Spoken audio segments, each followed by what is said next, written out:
ప్రభువును ప్రియ రక్షకుడైన దేవుని పేరట మీ అందరికీ శుభాభివందనములు తెలియజేసుకుంటున్నాను. జీసస్ ను క్రియేషన్ మినిస్ట్రీస్ ద్వారా ఈ రీతిగా ప్రతిరోజు అనుదిన ఆహారమును మీతో పంచుకోవడానికి దేవుడిస్తున్న కృపను బట్టి దేవునికి అనలేని కృతజ్ఞతలు. ప్రియులారా, అందరూ ఎలా ఉన్నారు? బాగున్నారా?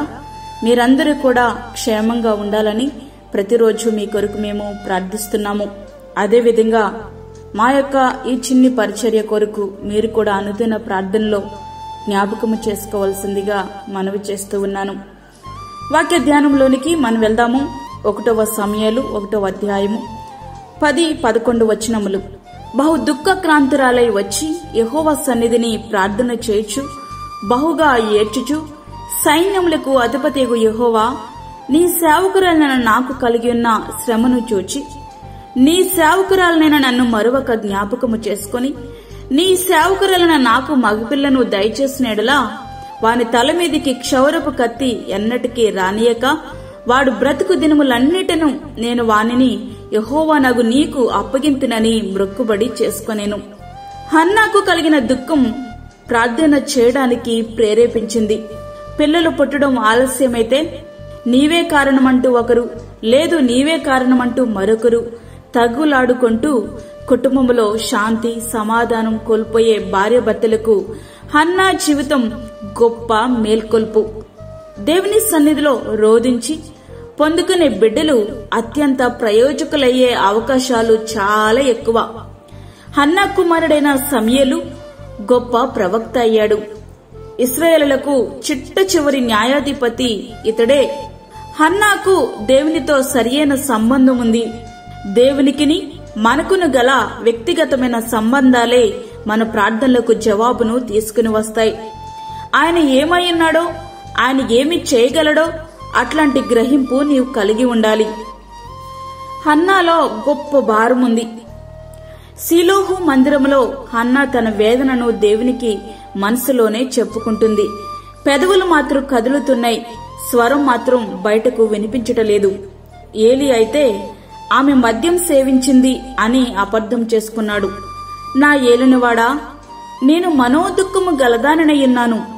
నేను ద్రాక్షరసమునైనను మద్యమునైనను పానము చేయలేదు, కాని నా ఆత్మను యెహోవా సన్నిధిని కుమ్మరించుకొనుచున్నానని చెప్పింది.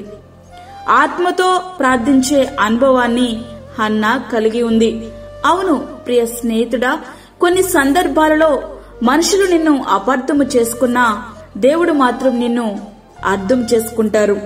ఆమె ప్రార్థన స్పష్టంగా ఖచ్చితంగా ఉంది. మగబిడ్డను అనుగ్రహించు అని, వాని తల మీదకి క్షౌరపు కత్తి ఎన్నటికీ రానియను అని, వాడు బ్రతికి దినములన్నిటను నేను వారిని యెహోవానగు నీకు అప్పగిస్తాను అని.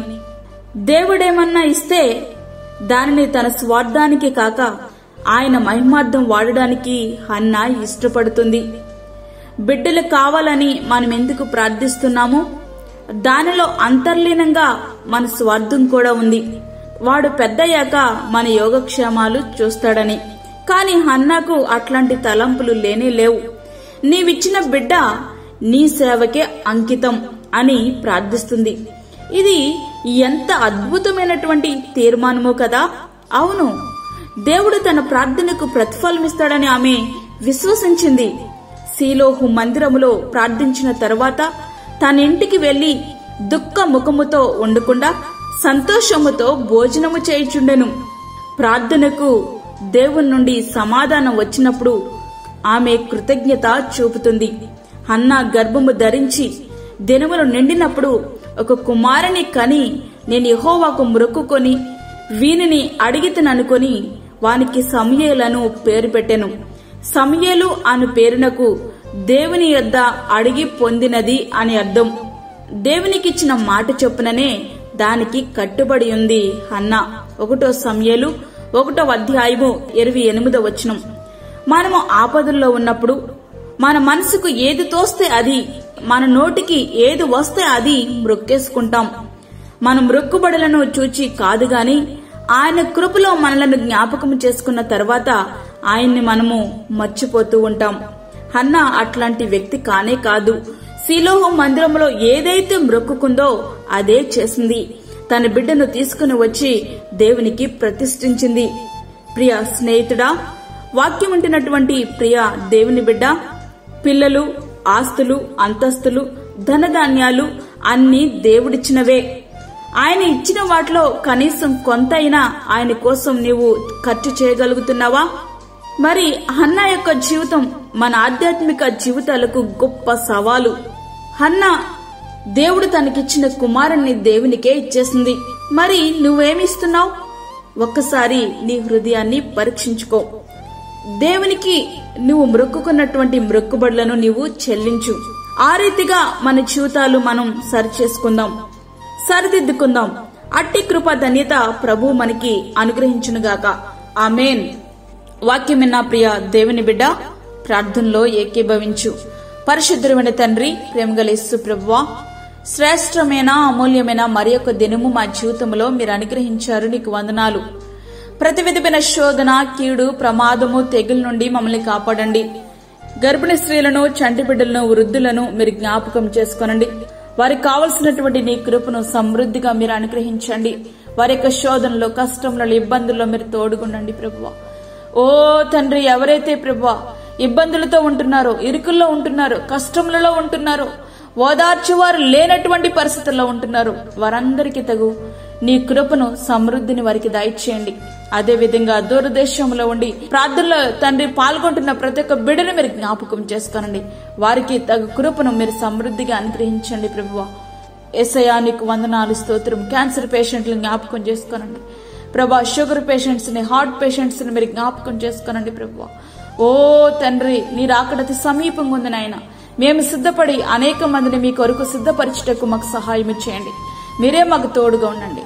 ఈ దినమంతటికి కావలసిన నీ కృపను మాకు సమృద్ధిగా అనుగ్రహించి, మాకు కాదు యెహోవా, మాకు కాదు, సమస్త మహిమ ప్రభావాలు మీకే ఆరోపించుకుంటూ యేసు పరిశుద్ధ నామమున అడిగి వేడుకుంటున్నాము తండ్రి. ఆమేన్. ఈ యొక్క వర్తమానములు మీ బంధువులకు, మీ స్నేహితులకు షేర్ చేయండి. దేవుని పనిలో మీరు కూడా పాలిభాగస్తులు కండి. అదేవిధంగా మీ ప్రార్థన అవసరతలు మాకు తెలియచేయండి. మా ఫోన్ నంబర్ 9177377559 917737375559. దేవుడు మిమ్మును మీ కుటుంబమును దీవించునుగాక. ఆమేన్. దేవుని సేవలో మీ సహోదరి అన్నామణి సాల్మన్. ఫ్రెండ్స్, మరిన్ని వీడియోస్ కొరకు మా ఛానల్ని సబ్స్క్రైబ్ చేయండి, షేర్ చేయండి, లైక్ చేయండి. దేవుడు మిమ్మల్ని దీవించునుగాక. ఆమేన్.